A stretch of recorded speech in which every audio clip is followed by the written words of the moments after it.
Excuse me, is there a doctor here?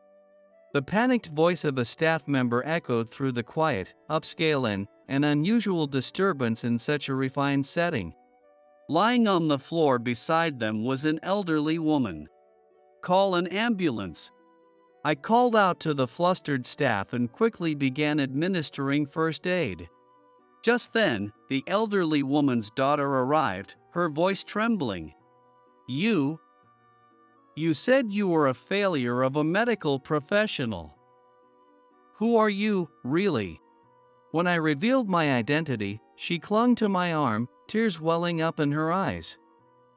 Please, I have a favor to ask.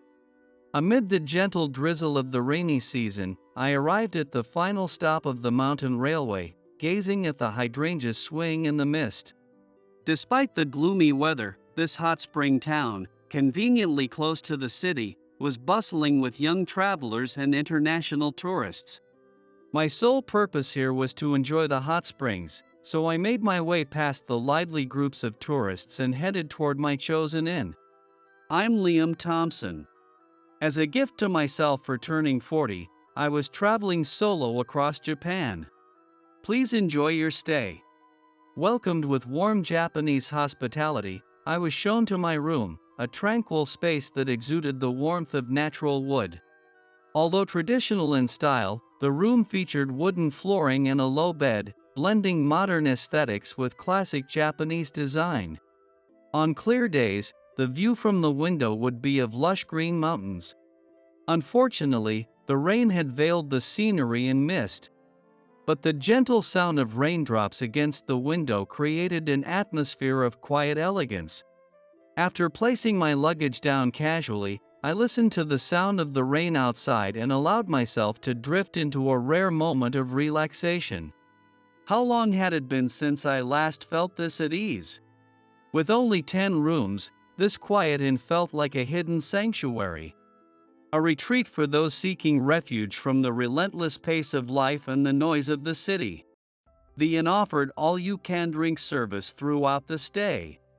Thinking I might enjoy a glass of wine or beer before dinner and a soak in my private bath, I made my way to the lounge. Oh, excuse me. As I passed through the lounge, an elderly woman bumped into my shoulder. No, it's quite all right. Are you hurt? I reached out to steady her as she wobbled slightly. Her hand brushed against mine hesitantly, as if searching for something, before finally grasping it. I'm sorry. My eyesight isn't very good. The woman, who smiled apologetically, seemed to be in her early 60s. Something about her gaze and the way she slurred her words struck me as odd. Even when she had bumped into me earlier, it was as if she hadn't seen me at all. Hey! What do you think you're doing? A sharp voice suddenly cut through the air.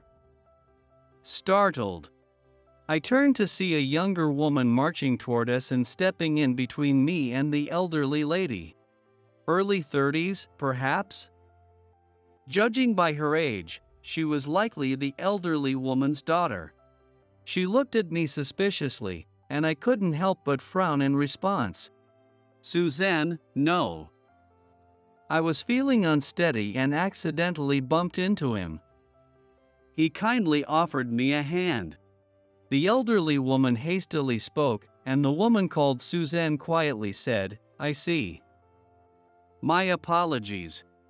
Before taking the elderly woman's hand and leaving. Her insincere apology, given without even looking in my direction, left me more exasperated than irritated. After all, I had splurged on this accommodation. If I let every little thing get to me, I'll never be able to relax. Besides, this inn serves meals in the rooms. I probably won't have to see that mother and daughter again. Or at least, that's what I thought, until I saw the same woman return to the lounge while I was enjoying my beer. Our eyes met for a split second, and she had a fleeting expression before quickly looking away and walking past me to select a drink. She must have dropped off her belongings in her room and come back for something to drink. "Suzanne, could you grab me some water too?" The elderly woman, presumably her mother, called out to her. "You should have just waited in the room, Mom. I'll bring the water to you. It's such a lovely inn." I want to take in the atmosphere too. Listening to their light-hearted exchange, I figured it was about time to head back to my room. As I stood up from the sofa, my eyes met the elderly woman's. Oh, about earlier. She gave me a slightly apologetic smile and a small bow. I returned the gesture with a faint smile of my own.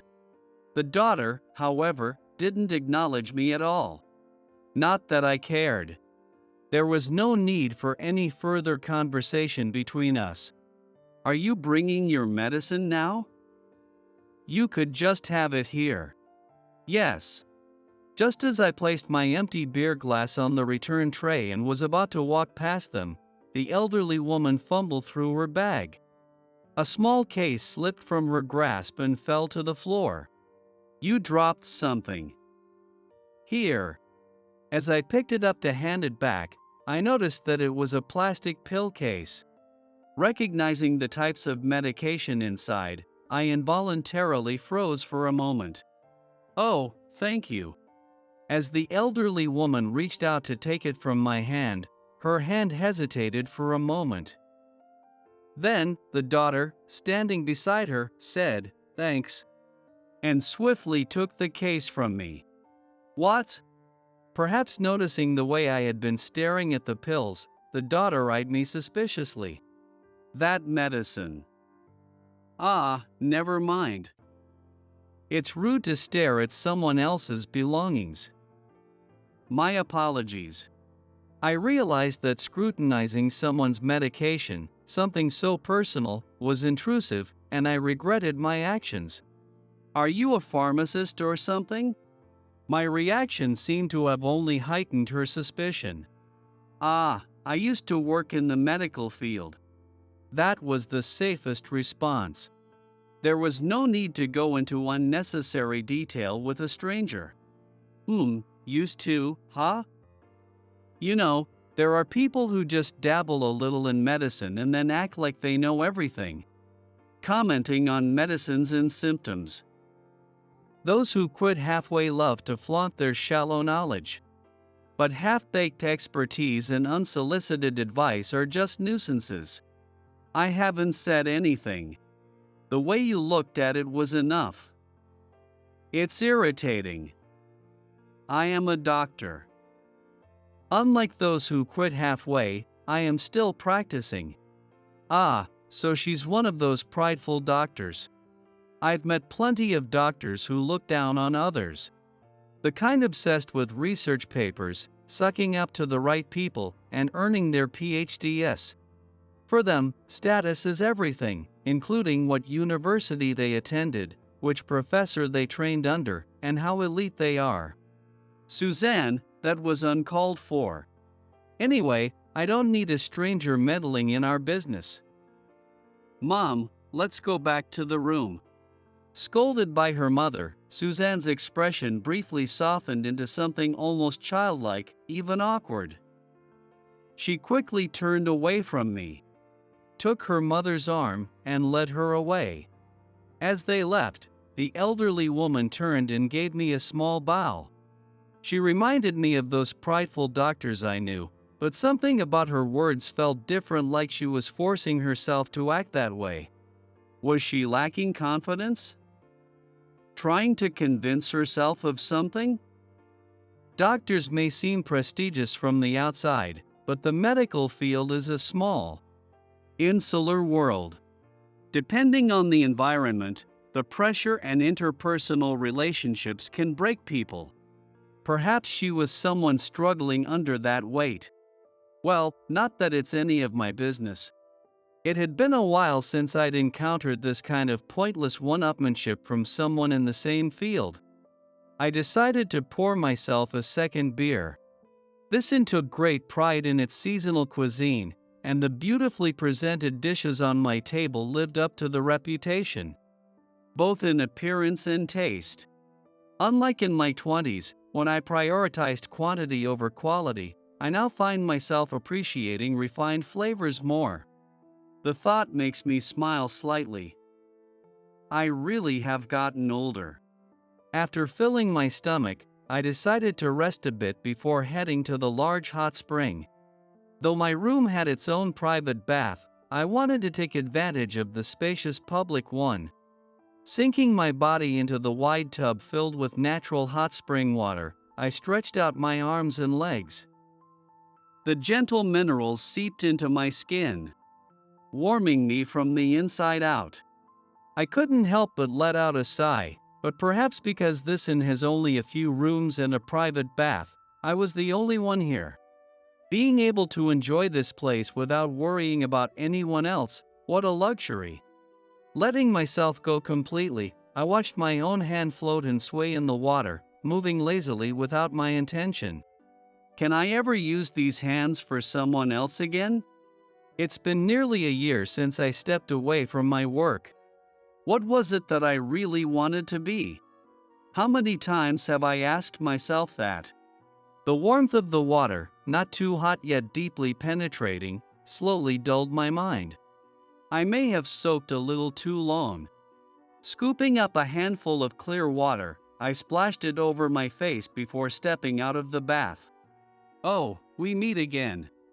As I passed through the entrance marking the men's bath and entered the lounge area, I found myself face to face with the elderly woman from earlier. Just got out of the bath? It was wonderful, wasn't it? I gave her a small smile and nod. Noticing that her daughter wasn't with her, I glanced around. Catching my intent, she explained that she came out first. I can't stay in for too long. My daughter worries about me so much that she never truly relaxes, even in a hot spring. So I told her to take her time and enjoy at least the bath. Her warm, friendly smile was charming, making her seem youthful despite her age. It was surprising that such a pleasant woman had such a cold and aloof daughter. Suzanne, my daughter was terribly rude to you earlier. I'm truly sorry. Her sudden apology caught me off guard.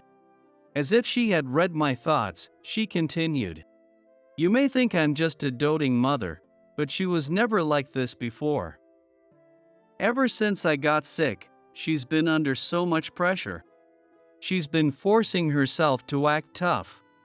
Her words trailed off, and her speech suddenly became slurred. When I looked up, I saw her eyes unfocused, her lips moving as if she was trying to speak, yet no sound came out.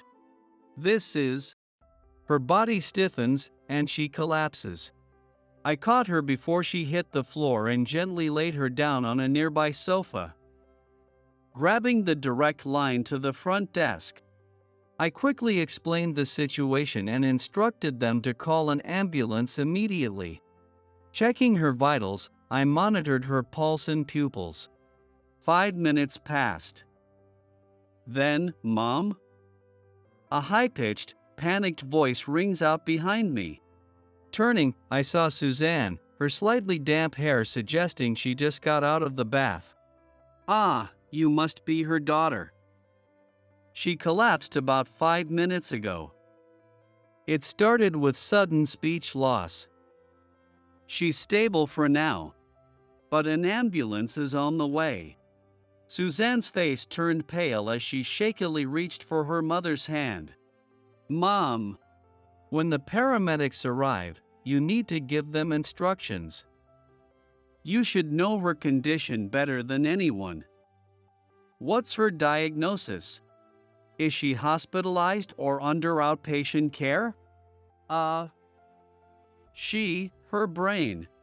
She stammered, her fear and uncertainty apparent.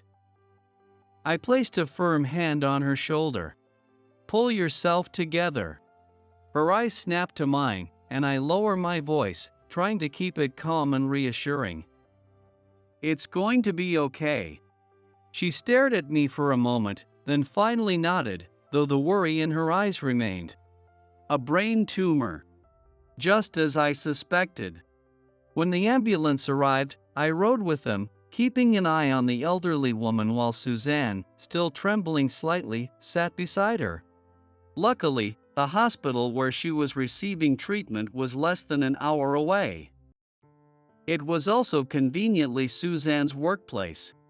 As we traveled, I gathered details of her medical history from Suzanne and provided instructions to the paramedics while monitoring the elderly woman's condition. Who exactly are you? Both the paramedics and Suzanne looked at me with confusion. As I stepped into the ambulance, I finally answered. I'm Liam, a neurosurgeon. What about Dr. Kirkland? I'm calling him now. By the time we arrived at the hospital, Suzanne had already contacted them in advance, and everything was set up for her mother's admission. Emergency doctors and nurses moved quickly, wheeling the stretcher away. Suzanne and I moved to the waiting area and sat on one of the long benches. It seems like a transient symptom, so she should stabilize for now. Are you feeling a bit calmer? Yes. Her quiet response was followed by a slow, hesitant confession. My mother doesn't have much time left. Radiation therapy wasn't very effective, and we attempted a resection once. But the tumor was more invasive than the scans showed. Her doctor said complete removal was impossible. I wanted to take her on this trip while she was still well enough, but instead, I put too much strain on her. She's all I have. And despite being a doctor, I can't do anything to save her. Her hands, clenched so tightly on her lap, had turned white. I could see the mix of grief, frustration, and helplessness in her trembling fists. Gently, I placed my hand over hers, offering a reassuring pat. Don't blame yourself. It's too soon for regrets, there's still something you can do. But, the tumor is already. Her voice wavered with resignation, but I made a suggestion. Would you let me see the CT scan? But, there's no need for that. Just as Suzanne lifted her head, her voice carrying both confusion and a faint trace of hope, it was drowned out by a man's cold, dismissive voice. Dr. Kirkland. Dr. Ingram, are you all right? Teresa is stable for now, so we'll admit her as planned. Dr. Kirkland stepped in front of us, briefly glancing at my hand resting on Suzanne's before frowning. We'll go over the situation elsewhere. As for you, please leave. This is a private matter. He reached for Suzanne, intending to take her away, but she pulled her hand back and spoke firmly. I'd like Liam to be present as well. But he's an outsider, isn't he? Is he family? Or someone close to you? At Suzanne's suggestion, Dr. Kirkland openly showed a look of suspicion. No.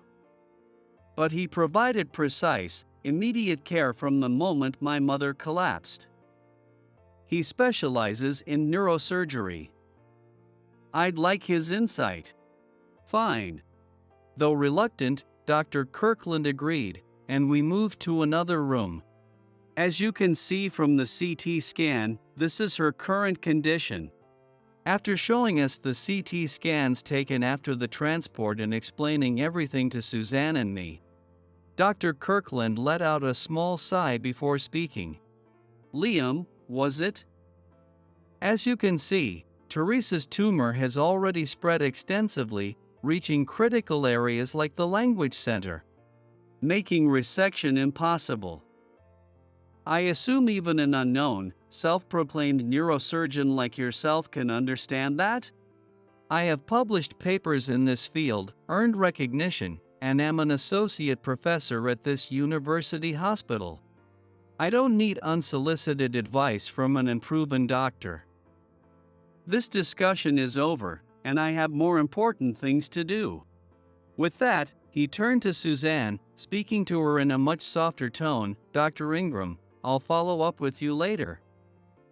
Then, without sparing me another glance, he left. He hadn't said much, yet it was clear he saw me as an adversary. Well, I guess it wouldn't feel great if some unknown rogue doctor suddenly started interfering with his patient. But based on the CT scans and the explanation I heard, I let out a sigh, deep in thought, before turning to Suzanne and speaking to her. "I'll head back to the inn. What about you, Suzanne? Will you stay with your mother? She worked here. She could remain at the hospital if she wanted." "No. She's stable now, so I'll go back too. It's not far, and, well, I'm still in this outfit." Suzanne, looking slightly embarrassed as she spoke, was still wearing clothes from the inn. I wasn't much different, dressed in a t-shirt and sweatpants after my own bath. Noticing how out of place we looked in the hospital, we exchanged awkward smiles and decided to take a taxi back to the inn.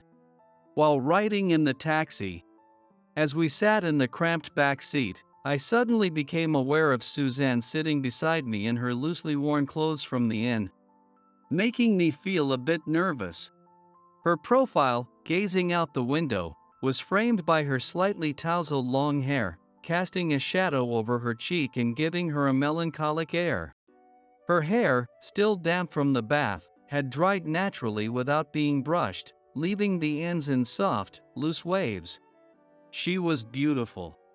Her tired expression only made her look more fragile, so much so that it stirred something protective in me. My heart skipped a beat unexpectedly. What am I thinking at my age?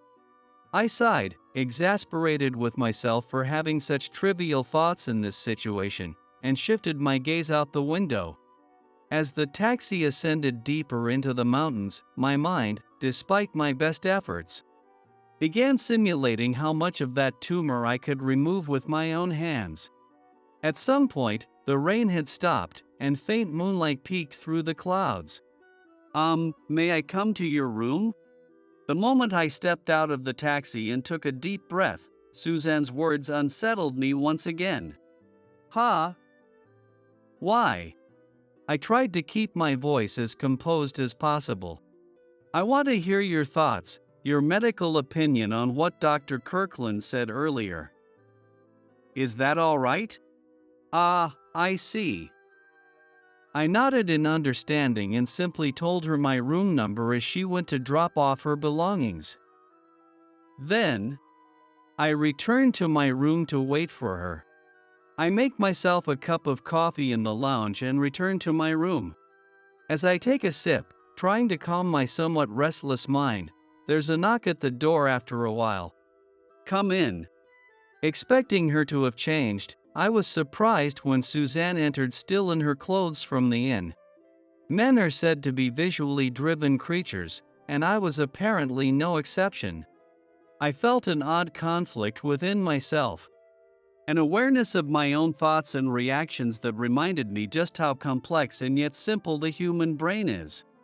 Completely oblivious to my inner turmoil, Suzanne stepped in and immediately bowed deeply. "Thank you for earlier. If it weren't for you, my mother wouldn't have received such precise, immediate care. And I apologize for the way I treated you before." "Dr. Liam Thompson, that is your full name, isn't it? Please, raise your head." "My name, did you look it up in your room?" Suzanne lifted her head apologetically and answered in a small voice, "Yes.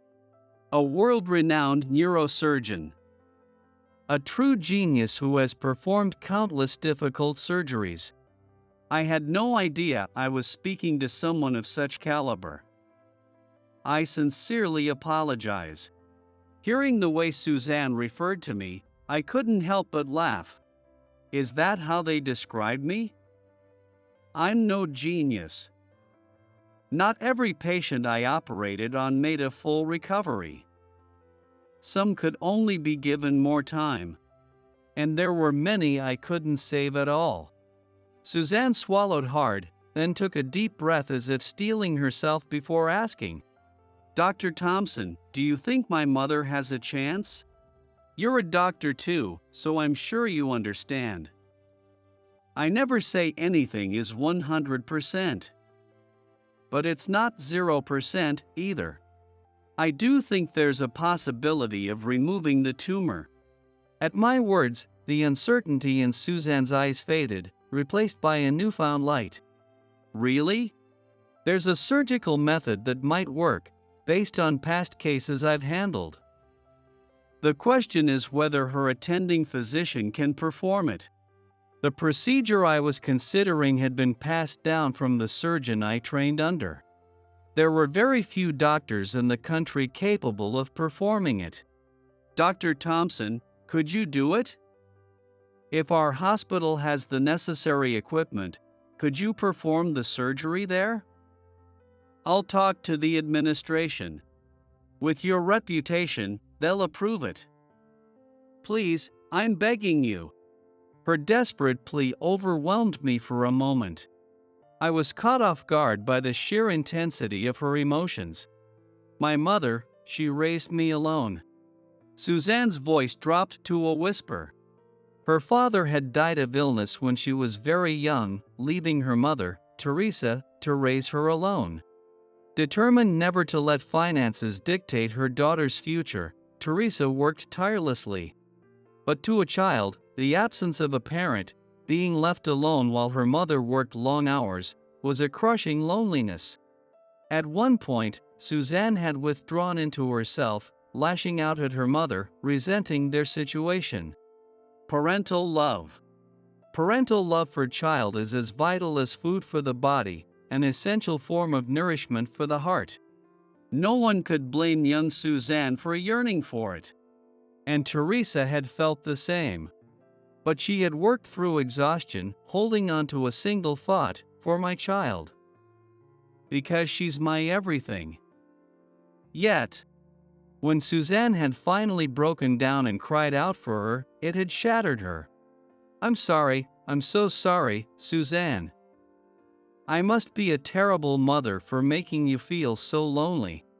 Teresa had apologized, holding her tightly, her hands cracked and red from labor and her skin and hair worn from neglecting herself. And yet, the arms that embraced her daughter were as gentle as could be.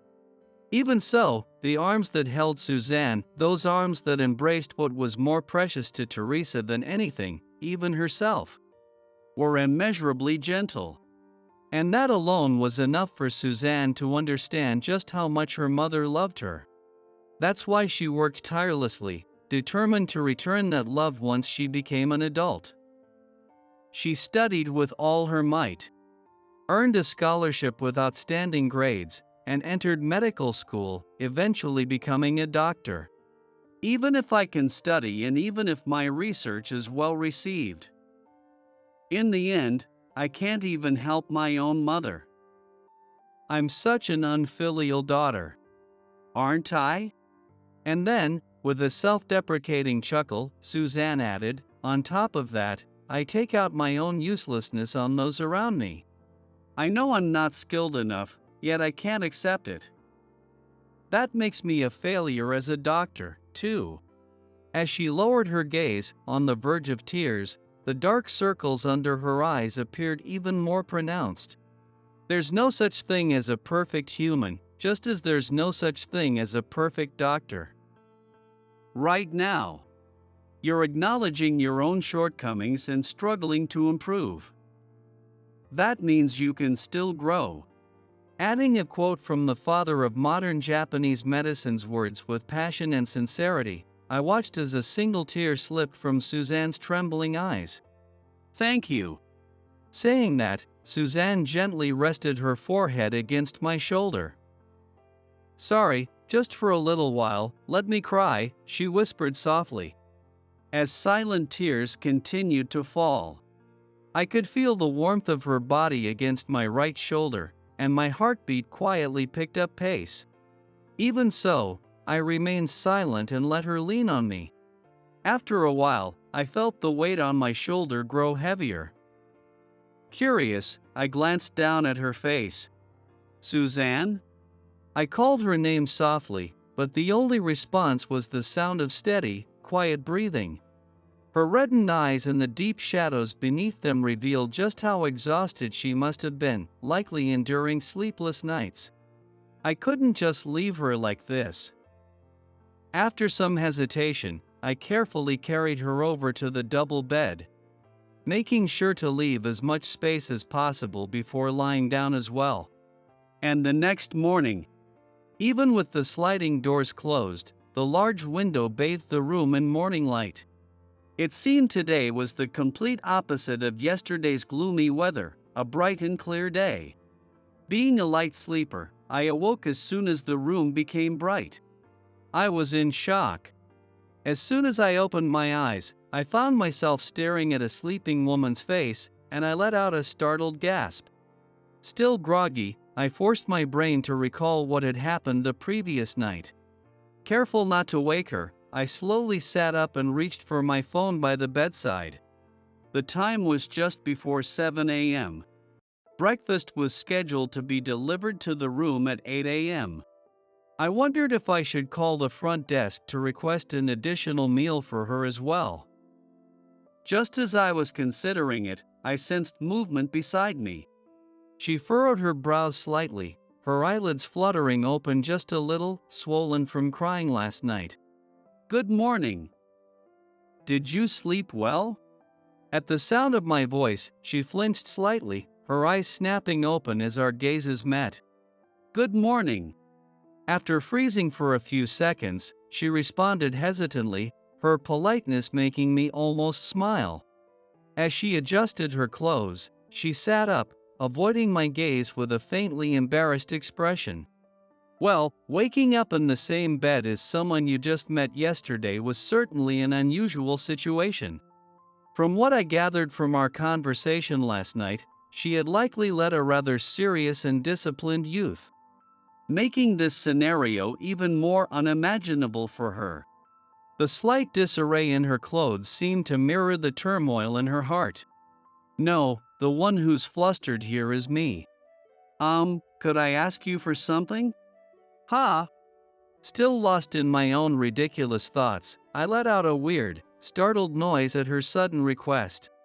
Her weary, slightly bloodshot eyes and the huskiness in her voice made my pulse quicken. My mother's surgery. Right. She had fallen asleep before I could answer her last night. Suppressing the unwelcome stir in my chest, I took a slow, deep breath to steady myself. After a brief pause to make it seem like I was considering, I answered in the calmest tone I could manage. If you're okay with me handling it. A few days later, I received a call from her and headed to the hospital once more. There, I was introduced to the hospital's chairman, Dr. Irving, as well as the head of surgery, Dr. Hendricks. I was then led to the conference room, where the team of doctors, including the assisting surgeons, operating room nurses, and anesthesiologists, had already gathered. Among them was, of course, Suzanne, as well as her mother's primary physician, Dr. Kirkland. Dr. Kirkland clearly did not look pleased as he scowled at me upon my arrival. I will be performing the craniotomy to remove Teresa's brain tumor. My name is Liam Thompson. With that brief introduction, I immediately moved on to explaining the details of the procedure. I will aim for a complete resection using awake brain surgery. At these words, an uneasy tension filled the once quiet room. This is impossible. Are you planning to leave the patient unable to speak or even in a vegetative state? And why is an outsider performing surgery on my patient without any prior explanation to me, the attending physician? Having already performed one surgery on this patient, Dr. Kirkland understood the difficulty of the procedure. And he also knew that it was beyond his own capabilities. Sometimes, recognizing one's own limits is necessary. However, it was the latter half of his statement that made me raise an eyebrow. Dr. Kirkland, Dr. Thompson is a renowned neurosurgeon. He has performed surgeries not only in America but all over the world. The level of experience he has is far beyond that of a university hospital associate professor like yourself. This is a rare opportunity for our hospital to perform the same procedure as the so-called hands of God, something that only a handful of surgeons in Japan can achieve. The decision has already been made. We are not here to debate your opinion. At the hospital director, Dr. Irving's words, a murmur spread through the room. It seemed that until this very moment, none of the medical staff here had been informed of who I was. A suddenly appearing external surgeon proposing an unprecedented procedure. Of course, they would be confused. And to top it off, the attending physician, Dr. Kirkland, hadn't even been consulted. Dr. Irving's words carried an unspoken pressure: do not resist. Dr. Kirkland remained silent, his expression stiff with discontent. And this is exactly why I can't stand the medical hierarchy in Japan. Though I thought this to myself, I continued with my explanation of the surgery. I went over the details thoroughly with the anesthesiologists and clinical technologists as well. One of the greatest advantages of working in a large hospital in Japan is having access to the latest medical equipment and highly skilled staff. The surgery was scheduled for 4 days later, the earliest time we could secure an operating room. With that, the conference concluded. Dr. Thompson. As I left the conference room, I heard someone call my name. It was Suzanne. Thank you so much for accepting this. I told my mother about the surgery, and she said she would like to speak with you. If you have time, could you visit her later? Yeah, of course. I was planning to see her anyway. What about the day of the surgery? Will you be present? At my question, Suzanne gently shook her head. I wanted to be there, but unfortunately, it's not possible. Even though it's my own family. I know that's just how it is when you're a doctor. But I will absolutely review the surgery footage later. Everyone, including Dr. Irving, was shocked that you agreed to perform the procedure. I heard that you usually work in America and rarely come to Japan. Why are you here now? Well, I've been on a break for about a year.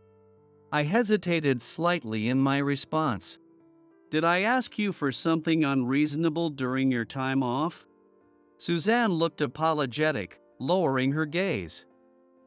I was about to reassure her, no, that's not it, but before I could finish, Dr. Hendricks called for me. So I said, we can talk about it another time, before walking away. Hello. Oh, hello there. By the time I had finished dealing with all the administrative matters, it was already evening when I finally made my way to Teresa's hospital room. Seeing me in a white coat, she chuckled, oh my, so you really are a doctor. I smiled back. A case of the clothes making the man, perhaps? Dr. Thompson, was it? I really can't thank you enough for what you did the other day. You saved my life. And to think you're such a renowned surgeon in America, I'm truly grateful to have you perform my surgery. I'm just a freelance doctor now. Nothing special. Are you feeling anxious about the surgery? On the day of, we'll take it slow and talk during the procedure. I matched her rhythm, keeping my tone as gentle as possible. Preoperative patients may seem composed, but anxiety can creep in at any moment. You're very kind, Dr. Thompson. Tell me, how is my daughter, Suzanne? When she spoke her daughter's name, there was a trace of worry in her eyes. That girl, she's always putting on a strong front, especially in front of me. She doesn't want me to worry, so she keeps everything bottled up. She grew up without a father, and after crying about it once when she was little, she never let those feelings show again. I just hope she has someone she can open up to. But right now, I'm probably the one causing her the most stress. A mother who can't let her own child lean on her. What a failure I am. Her sorrowful expression looked so much like Suzanne's the other day. It was cruel how illnesses like this tore apart families who loved each other so deeply. She told me that she's received so much love from you.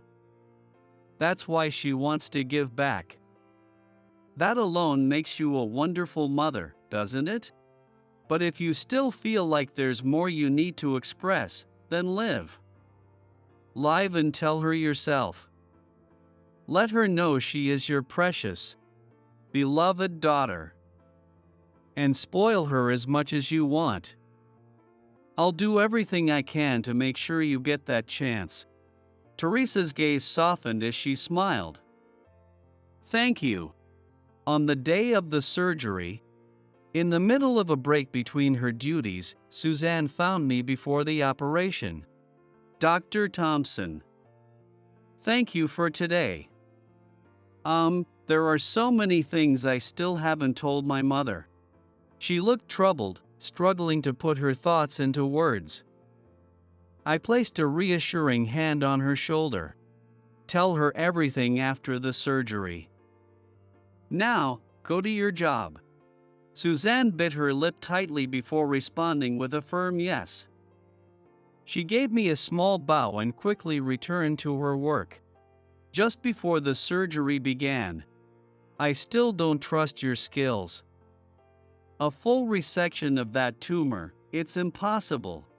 Dr. Kirkland, who would be assisting in the surgery, muttered beside me as I scrubbed in. To be honest, his constant complaints over the past few days had become irritating.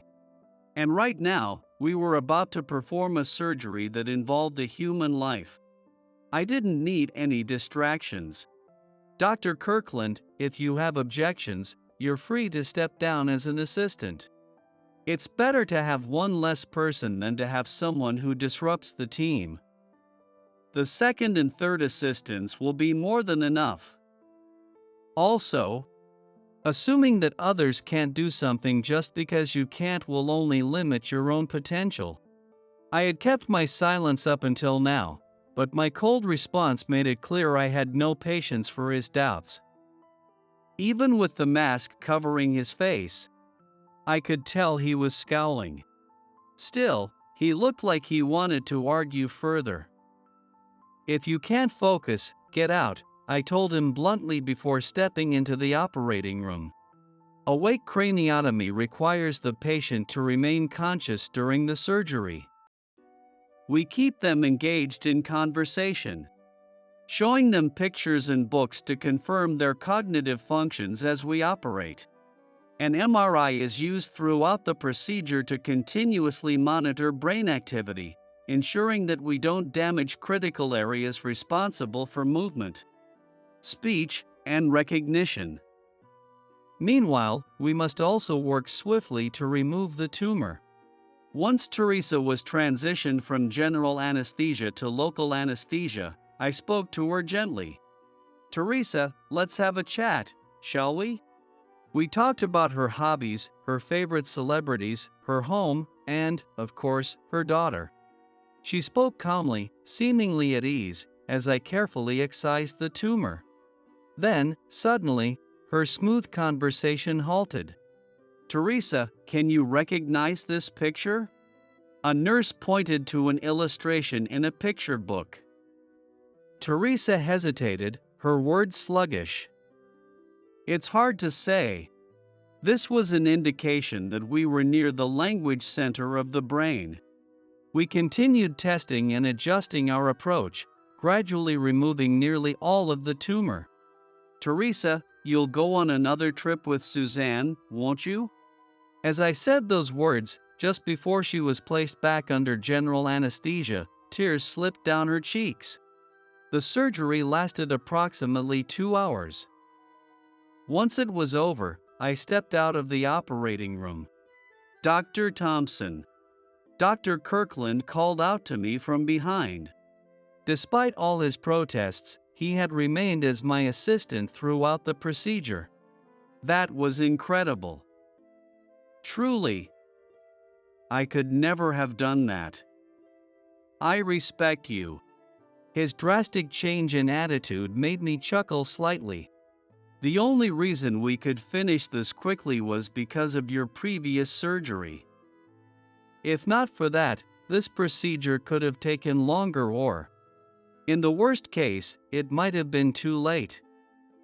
The fact that you had the resolve to attempt it in the first place already makes you a great surgeon. No matter how much you think you've mastered something, there's always a higher level to reach. Progress begins by challenging the status quo. Something a mentor I respect once told me. As I turned away, Dr. Kirkland bowed his head deeply. Then 1 week later, Teresa was recovering well. If everything continued as planned, she would be discharged within the next 2 weeks.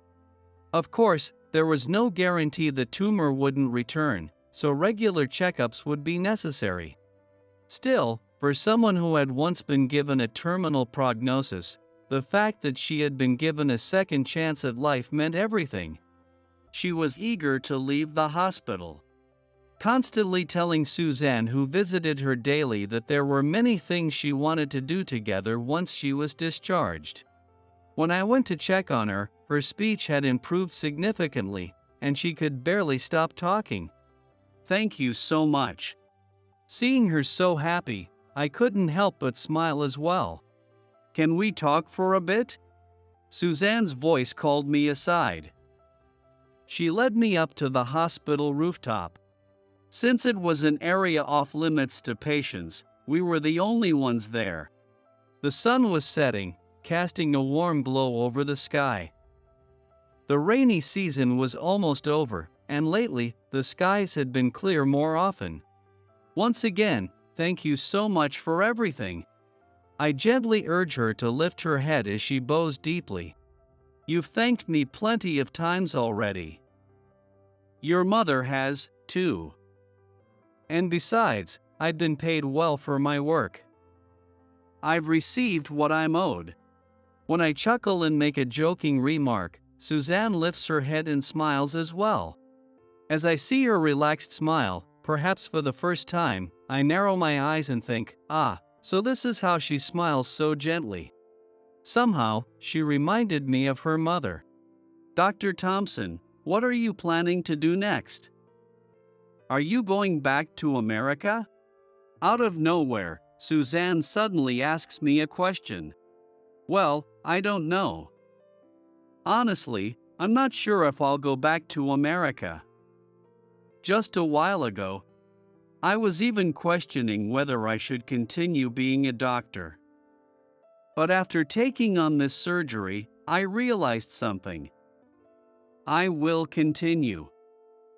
Yeah, I will keep going as a doctor." I answered as if convincing myself. Hearing my words, Suzanne's face turned slightly red as she gazed into my eyes, as if she had made up her mind about something. "Will you let me stay by your side?" "Wait, what do you mean by that?" Her words were so sudden that I couldn't quite grasp their meaning, and I reflexively asked back. Then, her face turned an even deeper shade of red. She pressed her lips together for a moment before rephrasing her words and saying them again. "I love you." Ah! I realized then that I wanted to cherish this girl. I felt it so naturally. But I couldn't. I was sure I wouldn't be able to make her happy or take care of her properly. Not to brag, but I've never had trouble with women. Being a doctor automatically made me popular. People assume that surgeons make a lot of money, and many women would light up when they heard what I did for a living.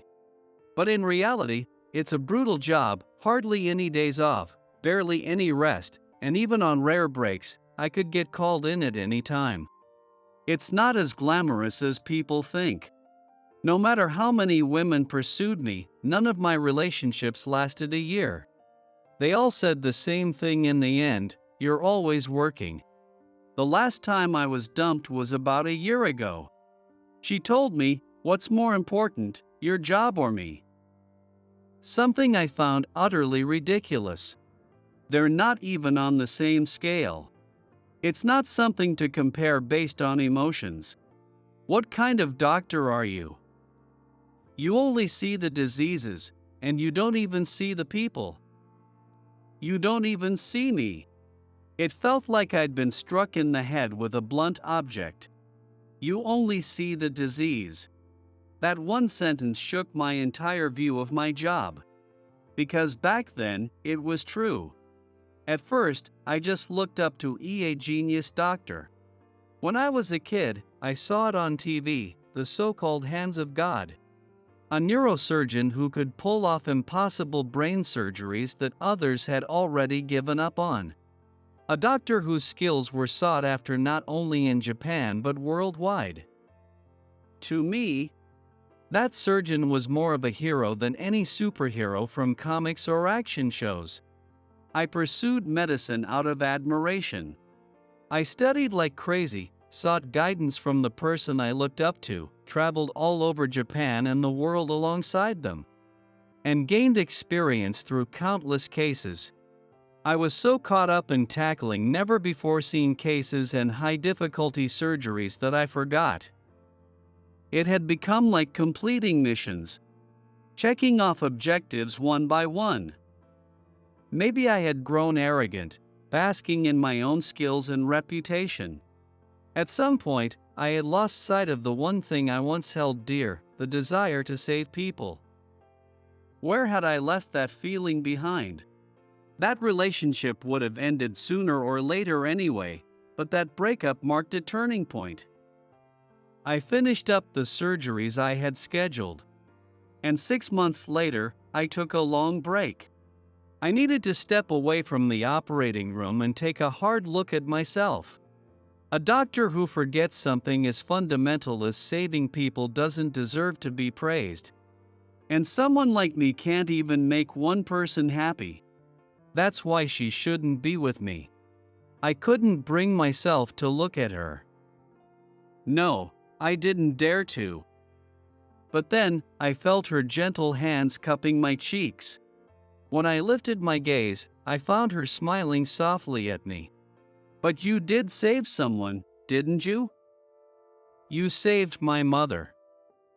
You didn't give up on her life, even when she was ready to. You used those hands to fight for her. I believe, deep down, you still have that desire to save people. That's why you decided to keep going. Right? I saved someone. Yes. To me, you are a hero." Her words made my eyes widen. Ah, that's right. I wanted to be someone's hero. I had buried that feeling beneath the relentless grind of my work, but she had unearthed it again. I felt a tightness in my chest, and my nose stung. I may still be a rookie compared to you, but I'm a doctor too. I can walk the same path and see the same things as you. So please, let me stay by your side. Her gaze flickered with longing as if waiting for me to say that I wanted her by my side too. I placed my hand over hers, feeling the warmth of her touch against my cheek. Slowly, I blinked and answered, "I want to be by your side." Looking back, this might have been the first time I had ever confessed my feelings to someone. The distant mountains, visible from the rooftop, were losing their crimson hue. Under the blue moment sky, where the silhouettes of the mountains stood against the fading light, my shadow overlapped with hers. And then, Teresa made a full recovery and was discharged from the hospital. Now, she only comes in for routine checkups and is living a healthy, fulfilling life. Suzanne told me with a slightly exasperated smile that her mother was busier than ever, attending hobby classes, going to concerts of her favorite artists, and looking even more youthful than before. Their mother-daughter relationship remained as strong as ever. As for me, I decided to return to the field, splitting my time between Japan and America. I had made up my mind to continue being a hero who saves lives with my own hands. In addition, I accepted a position as a visiting professor at the university hospital where Suzanne works, guiding medical interns and aspiring doctors. At first, I hesitated a lot when the university approached me with the offer. But in the end, I accepted. Because I realized that by passing down the skills and dedication I had honed, I might be able to help save even more fragile lives that might otherwise be lost. And through it all, Suzanne remains by my side. We don't get to see each other as often as we'd like due to our busy schedules, but whenever I return, she greets me with the same warm smile. Welcome home, my hero.